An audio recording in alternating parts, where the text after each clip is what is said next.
There are a lot of kind of pedestrian crossings that you weren't able to cross at.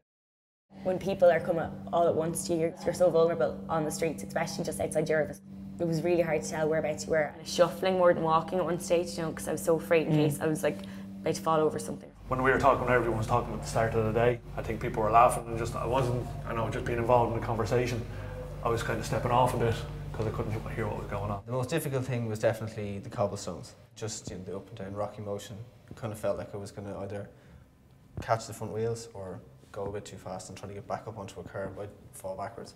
The escalate, that was probably the toughest thing because everything was moving. You're kind of going up before I even got to put my foot onto the step. I thought I was nearly at the end, and Dart's like, no, we're only in the middle of it. Yeah, and if there was a voice there probably telling you, yeah, I don't know. Pricing was an issue as well, though. You know, if you're trying to see, you know, when you were buying the newspaper and their kind of pricing display for the till was in a box, you couldn't actually see it. Looking for the total of the till display rather than hearing the shop assistant.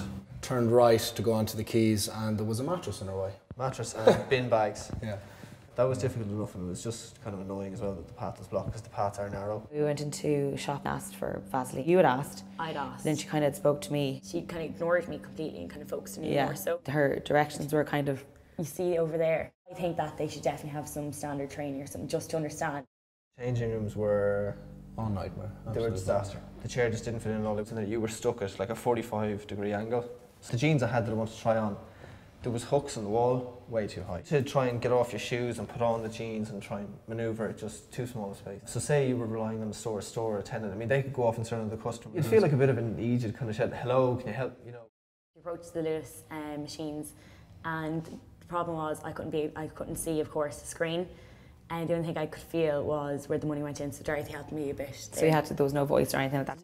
You know, it's very quiet in a coffee shop and, you know, you're kind of yelling. You know, you feel bad that you feel like you're drawing attention to it. Taking money out on the TSB on O'Connell Street, not a hope.